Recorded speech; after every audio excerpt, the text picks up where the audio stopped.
Good morning and welcome to AUSA's Thought Leaders webinar. As much as we'd like to gather in person, it's just not possible in the current circumstance. So we're very pleased at AUSA to bring you this Thought Leaders event. And although we're not able to meet in person, we will continue to stay linked with you in order to educate, inform, and connect with our AUSA members, with soldiers and Army supporters everywhere. At AUSA, we're monitoring the current circumstance quite carefully to make sure that as we plan our future events, health and safety of all participants is our highest priority. We're committed to providing a safe environment and experience as we continue planning for our famous in-person and popular in-person events. Our guest for Thought Leaders event today is General Mike Murray, the commander of the United States Army Futures Command. General Murray stood up and took command of Futures Command in August of 2018 in Austin, Texas. And to be appropriately socially distanced today, he's joining us today from his headquarters in Austin. General Murray grew up in Kenton, Ohio, and was commissioned as an infantry officer upon graduation from The Ohio State University in 1982. And over the last 38 years, he's commanded Army units from company through division and has held several high-level Army staff positions at the Pentagon. He served as the Director of Force Management and later as the Deputy Chief of Staff, G8 for the Army. He served as the Deputy Commanding General in the 1st Cavalry Division and as the Deputy Commanding General for U.S. Forces Afghanistan. And of course, those of you who know him know he's a proud dog-faced soldier, having commanded the legendary 3rd Infantry Division, the Rock of the Marne, at Fort Stewart, Georgia. Our format today will be for General Murray to make some remarks, followed by plenty of time for questions from the audience. For our audience, please use the Q&A tab on the right-hand side of your screen to submit a question. General Murray, thanks for taking time out of your schedule to provide our viewers and listeners with the current state of play at Futures Command and how the Army's modernization efforts are proceeding in these unusual and challenging times. So General Murray, thanks again, and the floor is yours, sir. So thanks, Carter, and just a check to make sure that you can hear me, I guess. And I really appreciate AUSA keeping these going virtually. I guess the only difference is between being here and in your headquarters in Washington, D.C. is I had to fix my own breakfast this morning. But I do think these are incredibly important. We continue the conversations and give a chance to really talk to people about what's been going on. And as General Ham knows, and most of the folks at AUSA know, this is about the time we were supposed to be in Austin for the first ever AUSA Austin event, where the goal was to bring together the defense industry, the startup community, and really some capital and try to start to make those connections. And unfortunately, we had to cancel it this year, but we are planning for next year and hope that we're beyond this and we can host an AUSA event here in Austin, Texas. So I started off this calendar year and with the theme being momentum. And it's really momentum for Army Futures Command and momentum for the modernization efforts that we've been talking about for 2 years consistently. And I'm happy to report that momentum has continued, and it hasn't come without some workarounds and some trying times. For instance, this headquarters here in Austin has been and probably will be for the foreseeable future about 80 to 85% telework. And I think that we are learning a lot of lessons from this experience. And so as bad as this has been, I'm referring to COVID, obviously, there are some lessons. There are ways to do things virtually. I tell people all the time, I hate to think of the money we save not renting cars and flying places and renting hotel rooms. And I do believe, and one of the questions I've already seen is about, the COVID response by the Army. I do believe that, and people talk all the time about the new normal. There are really going to be 2 new normals. One is the new normal post-vaccine, when we get a vaccine, and the new normal pre-vaccine, which I think we're in right now. And so most of you watch the news, Texas is spiking. And so I talk all the time about it's not bringing work back to the workplace. because the work has continued. It's about bringing the workforce responsibly back to the workplace, and that's what we're working through right now, just given the space we have and the restrictions we're going to have in place. And so a couple things, and it was on the title slide, and I appreciate that, is the chief says winning matters, and I've consistently said that you're right, chief. Winning does matter, but in my business, winning together matters more. And that's not only allies and partners, but it's our internal partners as well, from industry, academia, our non-traditionals, our startups, our defense primes. And I would just start this off by saying it has been a tremendous effort across the board and a lot of hard work to maintain that momentum I talked about up front. The only other thing before we get into the modernization priorities is we have also yesterday briefed the Palm 22-26 results, and that's across all the pegs, the money buckets, to the chief and the secretary, and got initial approval on Palm. And as most of you know, there's not a Palm submission to OSD this year. It's major changes in the Palms, but the Army worked through a full Palm this year, and we have a balanced Palm, met all guidance from OSD, and got initial approval from the chief and the secretary as we'll work our way into the fall and the traditional working through with OSD, turning that Palm submission into a BESS. And so jumping right into it, I've done several of these over the phone with some of you. We'll just kind of walk through the modernization priorities and let you know where we are. And then at the end, I'm going to talk about a few subjects that are outside the modernization priorities, some initiatives that some of you have heard about, most of you probably have not. And then I'll stop at the end for some questions and answers. So modernization priorities, long-range precision fires. I think most everybody is tracking third successful flight of the PRISM missile. The most challenging test we had because it was the shortest range occurred on 30 April, and I was at White Sands for that. 100% successful, and so PRISM on track. IRCA, most of you are tracking, shot both an Excalibur round, hit target at 60 plus kilometers. I'm going to stay away from specific numbers, and conventional munitions at 70 plus kilometers. And we continue to work not only on the IRCA cannon itself, but also the munitions that go along with IRCA. The strategic long-range cannon, we had a touch point with the chief a few weeks back, and that is an S&T effort, and we built in deliberately knowledge points to go back to the chief and the secretary to inform them on where we were on our S&T effort, and we are on track. As a matter of fact, we're under budget and ahead of schedule on the strategic long-range cannon.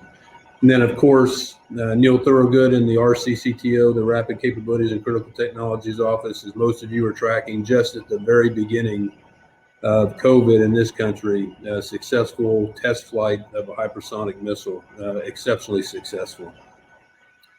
Next Generation Combat Vehicle, MPF, we are slightly delayed on MPF, but we're on track for prototype delivery later this fall. In AMPV, we were slightly delayed on some deliveries, but we fully anticipate making that up and get back on a delivery schedule this fall. The robotic combat vehicle, as you know, experimentation phase, we were supposed to have a soldier touch point at Fort Carson, Colorado, right at the beginning of COVID. We made the decision to delay that, and that will kick off within the next month or two and get that program back on schedule.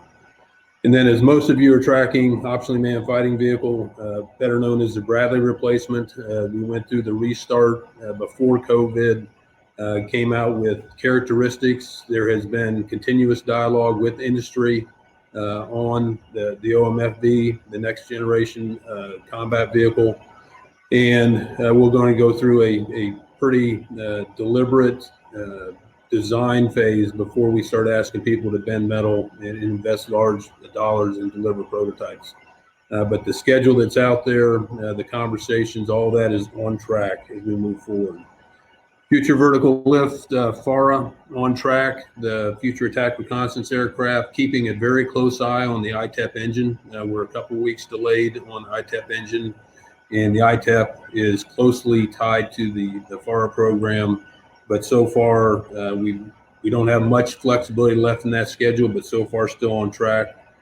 The future long range assault aircraft, FLRAA, on track. As you know, 2 vendors flying, money in the budget for them to continue to fly. The future UAS program, slightly delayed, but back on track now. Is, you know, that that plan was to field 5 brigades worth of different vendors, future UAS shadow replacement, vertical takeoff, so runway independent.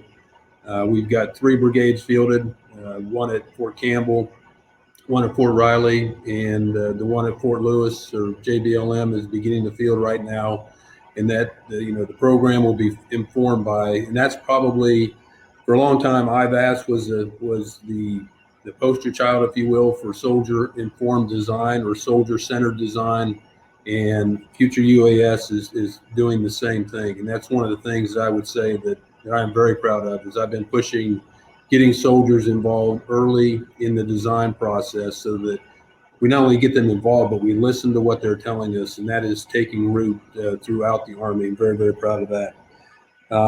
Air-launched effects, we have successfully launched drones, if you will, mini drones from a hovering aircraft, which is harder than it sounds because of the downwash. And we will demonstrate additional capabilities on those air-launched effects in the coming months. And then I think most of you are tracking the Spike MLOS missile launched successfully from an Apache. And then we've begun work on what comes next in terms of the next generation long-range precision munition for our aviation fleet. Network, slightly delayed for a lot of reasons. Is the main unit that we were using as soldier touchpoint was 182 out of Fort Bragg, North Carolina.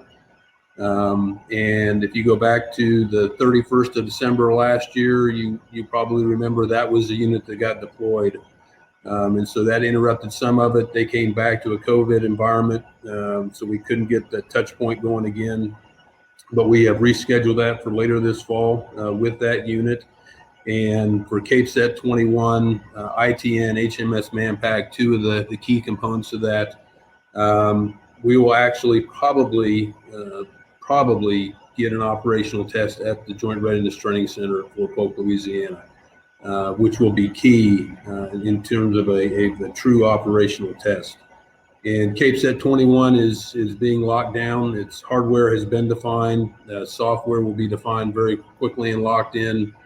And then at the same time, working on, as you've seen in some of the articles, opening up CAPESAT 23 for the design phase. And so every 2-year iteration, as we keep pace with technology within our network. Command post computing environment actually been fielded to 3 units as we continue to take soldier input into the command post computing environment. And then Willie Nelson in the AP&T CFT actually fielded MAPS, modular. It's not the modular active protective system. This is assured position navigation and timing for mobile forces to SCR. We continue to refine that capability. Air missile defense, a lot of people tracking this. IBCS, Integrated Battle Command System, some people call AI, AAMD is the parent program. I think most of you are familiar with IBCS. We're getting very close to starting the LUT at White Sands Missile Range.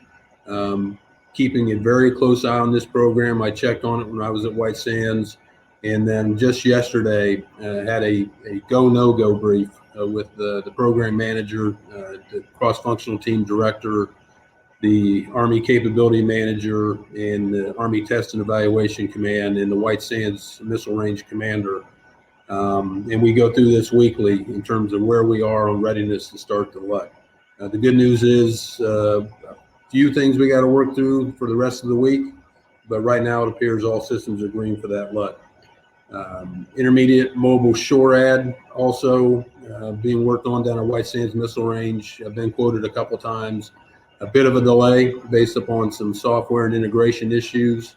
All indications are we're back on track with that adjusted schedule for IM SHORAD.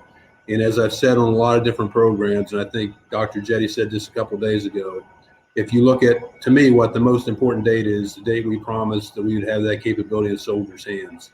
And so across the board, none of those dates have shifted. And they could, but right now we are very, very focused on keeping that most important date, the date we promised soldiers we would have that capability to them in their hands. And we're on track for all that. And that is what everybody across AFC, ASALT, and across a lot of different organizations are focused on. LTAM's on track down at White Sands as well. And then the Iron Dome and IFPIC, which has got a lot of interest from Congress and a lot of interest from the press. So we're on track to get the 2 batteries of Iron Dome, and we have not received them yet. One by the end of this year, one early next year. And then the intent is to get soldiers trained on those systems, certify them on those systems, while simultaneously figuring out the long-term answer for integrated fire protection. So the short-range, fixed site, semi-fixed site air defense system that we'll invest in the future.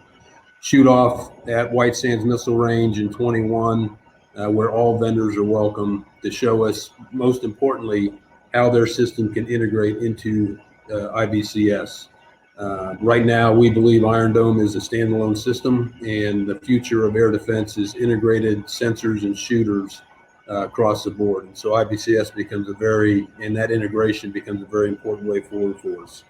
Soldier lethality, ENVGB, the enhanced night vision goggles, binocular, been fielded to a brigade from the 1st Infantry Division in operation in Korea right now. I had a conversation with General Abrams a few weeks back.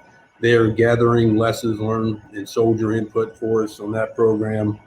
And that was the directed requirement version, and we are on path for the program of record as well. I was at the Microsoft headquarters in Redmond, Washington last week. Some interruptions with the production of CapeSat 3, which is the first military form factor. If you go back to CapeSat 1 and CapeSat 2, which aligned with Soldier Touchpoint 1 and Soldier Touchpoint 2, that was the HoloLens form factor. Soldier Touchpoint 3 was supposed to occur next month. We pushed that into the fall to make sure that we're ready for that. And it's a very important Soldier Touchpoint because of that fact. This will be the first time that we put the military form factor on soldiers, and it's in large numbers in an operational environment, and get their feedback on whether or not this form factor meets their needs or not. But on track for that, and like I said, most importantly, on track for delivery of capability. Next gen squad weapon prototypes are in the hands of soldiers right now. We were delayed, all 3 vendors, in getting prototypes in, but they're now in the hands of soldiers, getting soldier feedback. And then One World Terrain has been deployed, the reconfigurable trainers, and One World Terrain deployed into an operational environment for feedback, and the reconfigurable trainers on track to deliver that as well. So that's the modernization priorities, and I'm getting close to the time, but just a couple things that I want to touch on outside the modernization priorities. A lot of work in the last 6 months or so on artificial intelligence. And most of you know that the Artificial Intelligence Task Force, the Army's Artificial Intelligence Task Force, works very closely with the JAIC, but it's the Army's AI Task Force, works for me, and they're based at Carnegie Mellon. So getting their projects funded, we've been able to do over the last 6 months. So a lot of people talk about manned, unmanned teaming. Two of the key programs they have going on right now is unmanned teaming. So the ability for ground and air unmanned vehicles to talk to one another. Another key thing they've got doing is they're building out a DevSecOps environment to where for the development of future algorithms to work with some of our systems. The talent management piece of this is incredibly important. I'm convinced that the Army has got to start now to build the talent that they're going to need in a future environment if machine learning and artificial intelligence is going to be important to us, and I'm convinced it absolutely is. And so we will this fall begin a master's granting program, master's degree program at Carnegie Mellon. Start off with a small handful both uniform and civilian employees of the United States Army. I spent a couple years at Carnegie Mellon and graduated with a master's degree in data sciences. And at the same time, we'll start a year-long program at Carnegie Mellon for young officers, young non-commissioned officers, and young warrant officers, and go through various ways we're going to call this, but it's fundamentally a digital master gunners course.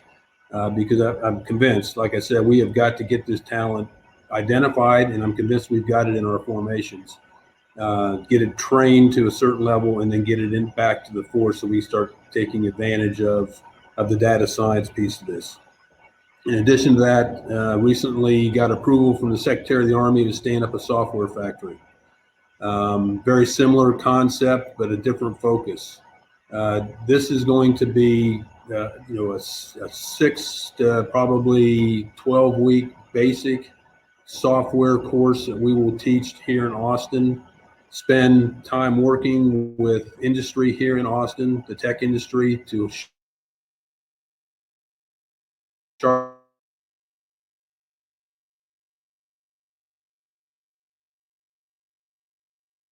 those skills, and then very quickly get them back out to the force. By soldiers and by our DA civilians, for our soldiers and for our DA civilians. And so we'll have to start this off with some contracted support, but the intent is to grow this very quickly into a completely Army-run, no-contract organization that we can get this talent back out to the force. Multi-domain task force, most of you are tracking the Army's multi-domain task force concept. Working, and everybody's trying to work with them very closely right now. So we're working carefully as Jim Eisenhower stands this first one up to not overrun what he's trying to do.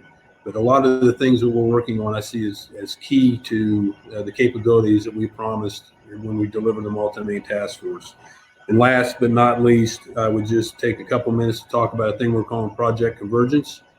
And as most of you know, within our multi-domain operations concept, convergence is one of the key tenets, is how you bring the 5 domains together. And simplistically, I mean, that's kind of the noun.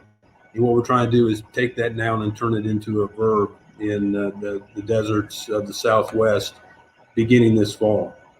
Probably the key thing about Project Convergence is we see this as an annual exercise, and we see it primarily as an exercise not only from a technology standpoint. Technology is obviously a big part of it, but it's also from how we fight and how we organize ourselves for that future fight. And so it'll be annually. We're going to learn how to connect things, bring things together. We're working with the Air Force right now to make sure we're linked into their efforts that they call JADC2, driven by ABMS. And we're working with the Joint Staff cross-functional team for JADC2 as well to make sure that we're linked in with them. It started off with connections within the cross-functional teams, and the AI task force obviously is a key piece of this. The network is a huge piece of this. And then we'll expand from there to learn more and more how we bring systems into and connect them, with the goal being, and you've heard me probably say this in the past, and I've changed my rhetoric, is we'd start off any sensor, any shooter, any headquarters. We realize that we're going to be bandwidth constricted. So, and I also believe fundamentally that in the future, everything is going to be a sensor. Munitions are going to be sensors, vehicles are going to be sensors, soldiers are going to be sensors. Air platforms are going to be sensors. There's going to be sensors in space at various orbits. So how do you take data from any sensor and get it to the right shooter through the appropriate headquarters in near real time? And we've done some work on this. Most of you were tracking Defender 20 in Europe, and it was scaled back significantly. But before it was scaled back, Mr. Willie Nelson, out of the Assured Position Navigation and Timing cross-functional team, managed to do some sensor-to-shooter work in Europe. And it wasn't in near real time, but it was a significant improvement in getting rounds on target well faster than what we're doing with conventional methods right now. So I appreciate, again, General Ham and AUSA, the opportunity to speak today, and I'm really looking forward to some of the questions. Matter of fact, I'm looking forward to all the questions. So with that, I'll stop right there and take your questions. And thank you for your time.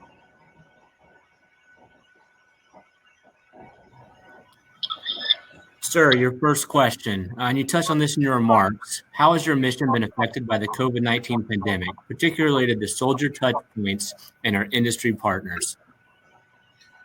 The soldier touch points was probably, and I think Dr. Jetty talked about the testing.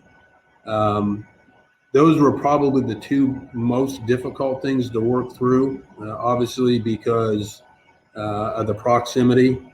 And what I would say is, they got delayed. I mentioned IVAS soldier touch point got delayed. The network soldier touch point got delayed.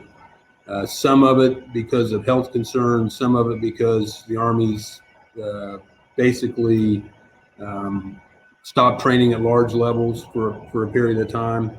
And both the Army and AFC took the opportunity, and it was about a 2 or 3 or 4 week delay, probably a month at the most. Fort Campbell is an example for the future UAS as well.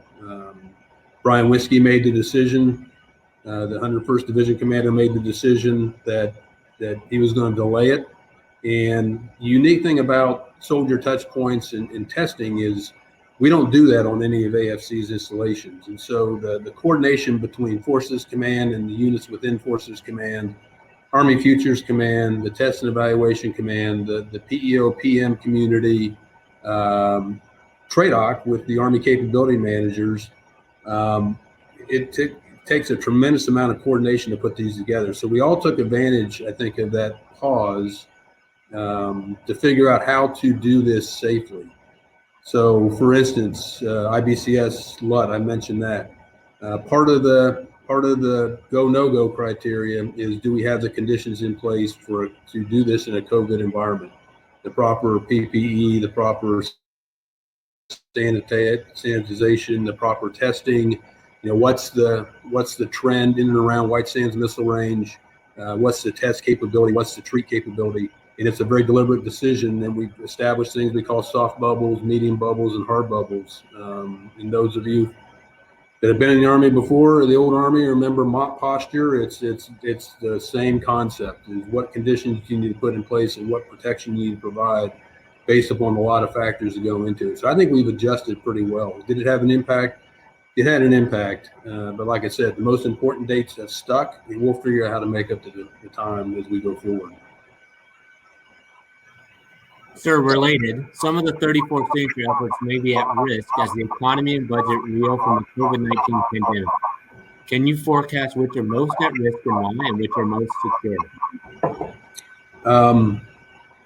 The guy that's sitting closest to me is coming in mumbled. So I think I know what the question was, and I can probably scroll back up and see it. So yes, and I have said this, and I'll start off by repeating the message that Secretary Esper and Secretary McCarthy have both repeatedly said. In order to modernize, DOD, and that includes the Army, needs real growth. And I think their number was 3 to 5%. It needs real growth in the out years. Right now, Murray's personal opinion is we're probably not going to see real growth in the out years, and it's based on a lot of things. COVID obviously is going to have a huge impact on national debt and the way we look at budgets in the future. I have a 1 to N list in my mind that's only in my mind right now for the 31 plus 3, and I think there's a lot of factors that go into that. I think it depends on which theater you talked about. I think it depends on what time frame you're talking about. And it absolutely depends on what budgets do in fact look like in the out years. And if budgets are impacted, is it a short-term impact or is it a long-term impact? Is it a big spike in the early years and then it starts to grow again, or is it a more sustained cut in resources? So I think there's a lot of things that go into that. And so I say, yes, I have a 1 to N in my mind only at this point. But I think it's too early, and I think we should and we will and we are going to keep everything on track for as long as we possibly can. Sir, next question. Can you tell us what the Army Medical Research and Development Command has been doing with respect to the pandemic? Yeah, so MRDC, very proud of MRDC. And that was the last acquisition of AFC, the startup, is when MRDC. Mike Talley took command about the same time that MRDC came over to AFC from the Surgeon General's office in MedCom.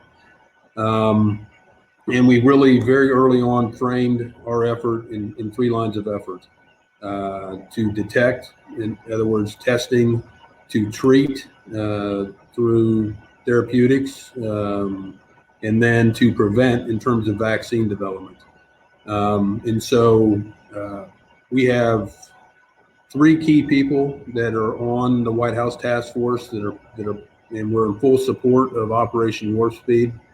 It's just some of the highlights early on in the testing arena. The initial tests were very limited in terms of capacity, so we were working on the things that go along with the test to increase the throughput and the capacity. In terms of the vaccine development, we started the vaccine development very early on. And if you look at the vaccines that are out there, there's a lot of talk about the 4 or 5 that people are betting on, but there's probably about 20 vaccines that are in development right now. Ours is one of them. And there's a lot of experience in MRDC's labs from the Ebola effort, which the Army MRDC basically led the Ebola effort. The Zika vaccine was developed in an Army laboratory. SARS, a big part of that effort. And so we've been a huge part of the effort in terms of the vaccine development. And then, of course, at a place called RID on Fort Detrick is where we're developing the trials from small animal to non-human primate trials, and figuring out the best species and the best way to conduct this test. And one of the unique capabilities at RID that's not in a lot of places is the ability to deliver the virus and as an aerosol. So breathe it in just like humans breathe it in, as opposed to being injected. So that work has been continuous, and a lot of the vaccines will go through animal trials through RID in a lot of cases. And then we'll stay involved. Like I said, 3 or 4 weeks ago when Gus Perna was named as part of the leadership of Operation Warp Speed, we realigned all of MRDC's efforts in support of Operation Warp Speed. And they've been consistently working at this from the very beginning. On the treat piece,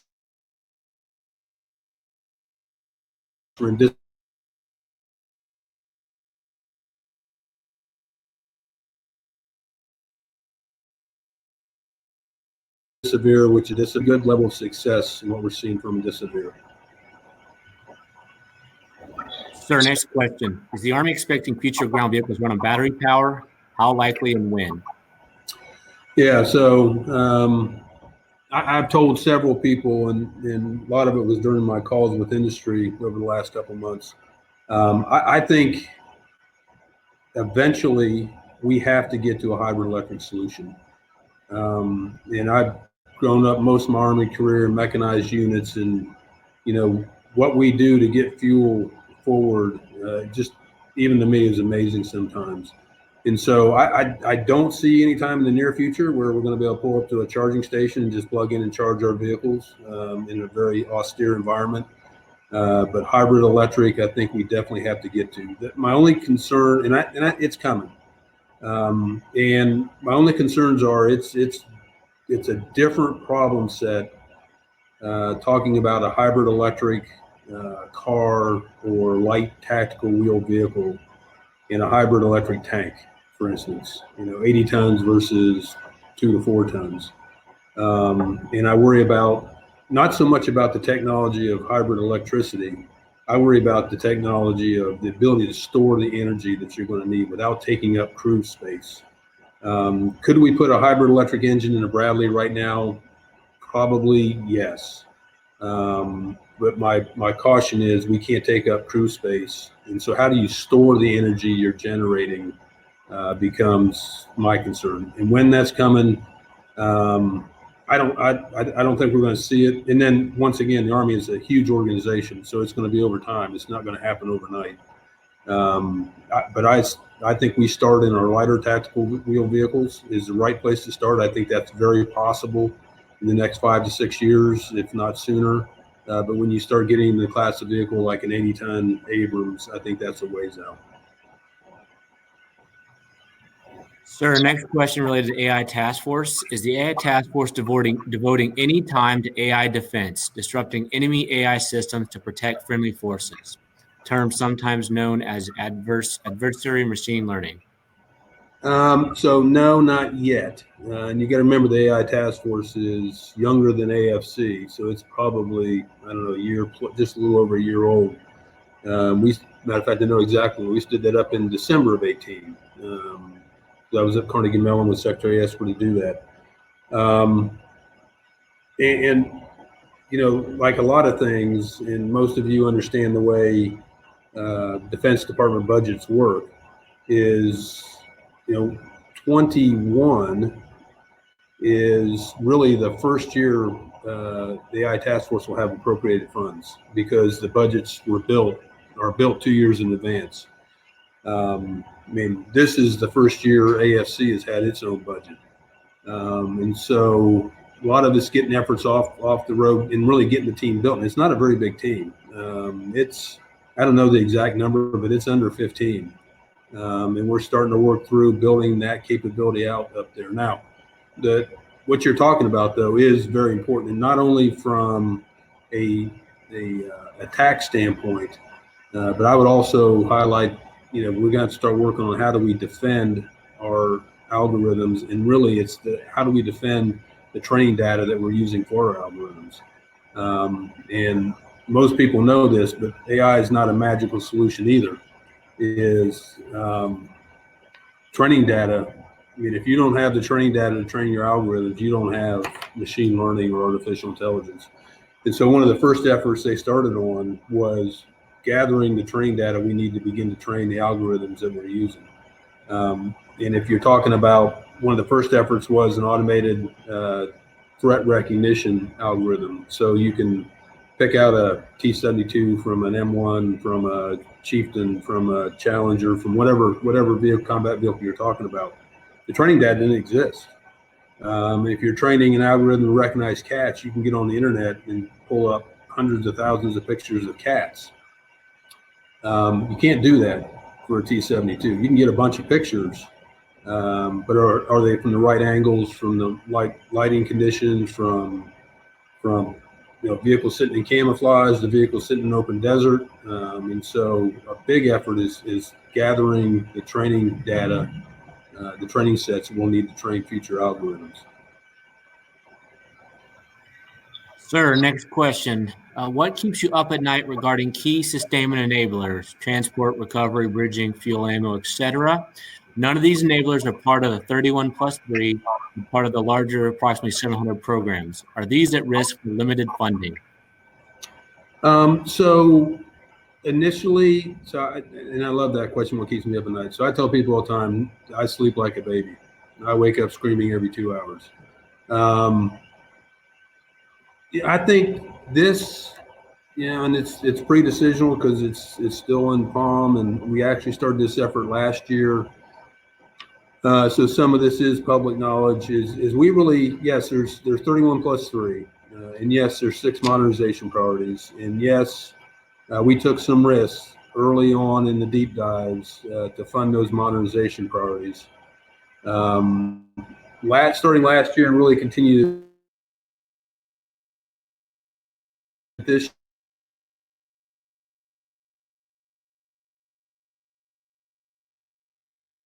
year, we expanded the scope of what we looked at as a priority. And we had tier 1, which is the 31+3. And then tier 2 was critical enablers.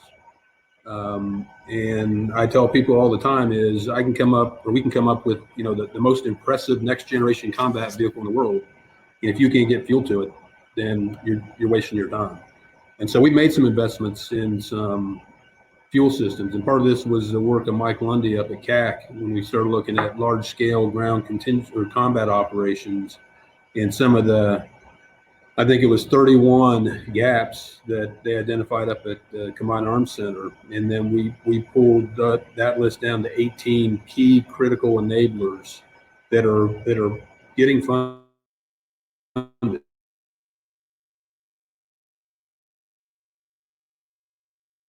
And then tier 3 is ammo, and tier, if you look at the budgeting, we have, over the last few years, we have protected a large portion of those 684 programs, on the order of about 85%. And the deep dive cuts were really kind of focused, in most cases, on the 15%. And this goes back to an earlier question, is if there is a budget impact, and my personal opinion is there almost certainly will be, we're going to have to unprotect some of those things. I think we'll continue to protect the 31+3, but we're going to have to look at some things that we weren't going to look at in the past in order to keep the 31+3 on track. Sure, and this is the last question. What is AFC's role in modernizing legacy systems so they can integrate with your 31+3 programs and remain relevant in a 2020 and farther environment? John, can you say that one more time, please? Yes, sir. Last question. What is your role in modernizing the legacy system so that they can integrate in your 31+3 programs and remain relevant in the future? So from an AFC standpoint, obviously we have the CDIDs, these are the COEs that's focused on new capabilities, and sometimes that's another effort is well, because you can balance budgets one of two ways. One is you can continue to do deep dives, or you can reduce the amount of new requirements coming in. And so we've taken that on in terms of reducing the amount of new requirements coming in, which is an effort over the last, should have been going on for a long time, but an effort over the last 6 to 8 months. But then from, co-chair of the EPEG along with Dr. Jetty, is that goes back really to the previous question, is in terms of as we begin to understand the supporting functional concepts that go along with multi-domain operations, which is a CDID function at the COE, and that work is going on now and will be delivered this fall in terms of the functional concepts, and you begin to understand the key enablers that go along with major combat systems, is making sure that those are funded. Now, a piece of that is, and I saw an earlier question that talked about aim point, is how much can the Army afford? And who gets new equipment first, and who gets the key enablers, 100% of the key enablers up front. And I think that's another question that has to be determined. And the whole point behind aim point was an understanding that you can't modernize the entire Army overnight or in a year, or really even in a decade. General Ham gave it away how long I've been in the Army, but I go back to my days as a company commander. I was in an ALO 4 unit. And while the rest of the Army was running around in M1s and Bradleys, I had M68-3s and 113s. And I'm not advocating going back to tiered readiness or an ALO Army, but the fact of the matter remains that there are 20 ABCTs, if you count the APS stocks in the Army. And somebody has to be first, and somebody has to be less. And so aim point is all about figuring out the units we modernize first, so that if something happens, they're ready to go. And then the rest of the Army will have some time to catch up. And that's really more than just an equipping standpoint. That's from a readiness standpoint. That's from a training standpoint. That's from an op-tempo standpoint. And I really think that thought process is going on. Charlie Flynn, the Army G357, has a huge role in it. Jim Rainey out of CAC has a huge role in it. For figuring how we fight in the future, and really the units that we need to focus on first. In op-tempo, and every time we have this conversation, I keep telling people it has to at least be an assumption, if not a fact, that op-tempo will not slow down, because we've been saying we're going to slow down op-tempo for years, and it's not slowing down. The worldwide demand for Army forces continues to increase. And so one of the challenges is how do you modernize the Army underneath this op-tempo umbrella? And I'll just end by saying that, and for a long time we talked about the current force and the future force. There's no such thing. It's how do you turn the current force into that future force that you envision. And that's the hard work that has to happen across .mil-PF, across a lot of different organizations and agencies, to make sure that you can modernize given the op tempo and really transition over time the current force into that future force. So thanks again for your time. I've enjoyed this. I hope you got something out of it. Well, thanks, Joe Murray. It as always seems to be the case. There's never enough time to get to all of your questions, but I will assure you that we'll make sure that every question is available and it can be seen by the Army Futures Command staff, because there's some really good questions that unfortunately we just didn't have time today to get to. So thanks for your very thoughtful questions and for your participation. And General Murray, thanks for today. But frankly, not just for today, but for a lifetime of service to our Army and to our nation. Thank you very, very much. It reminds me that this weekend we celebrate the Army's 245th birthday. June 14th, 1775, the Second Continental Congress in Philadelphia established the Army. So 245 years of service to the nation. And on the same day, June 14th, we also celebrate Flag Day. So please find some time this weekend to celebrate both of those great occasions. Before we close, just a couple of notes about upcoming events. Next Monday, June 15th, please join us for another Thought Leaders session with General Retired Martin Dempsey, former Chief of Staff of the Army, former Chairman of the Joint Chiefs of Staff, who will discuss his new book, No Time for Spectators, The Lessons That Mattered Most from West Point to the West Wing. And on Tuesday, June 30th, for the AUSA Noon Report, please join us for a discussion with General Paul Funk, Commander of the United States Army Training and Doctrine Command.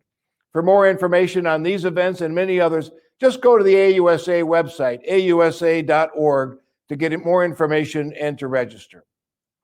Finally, let me thank those of you who are AUSA members across this viewership. Membership matters. And it's kind of hard for me to believe, but some of you watching today probably are not AUSA members. That's a little baffling to me. So I would ask you to please join us. And if you are already a member, thank you. But check your membership and time to renew. Again, you can join or renew quite simply at our website, ausa.org. Help us support America's Army through your membership. And it is through your membership that we're able to put on events like today's Thought Leaders discussion. So again, General Murray, thank you very much for your leadership, for your insights offered today. Thanks to you and your team for putting this together. And for all of you who joined us today, thank you very much for your participation. Let's have a great Army Day.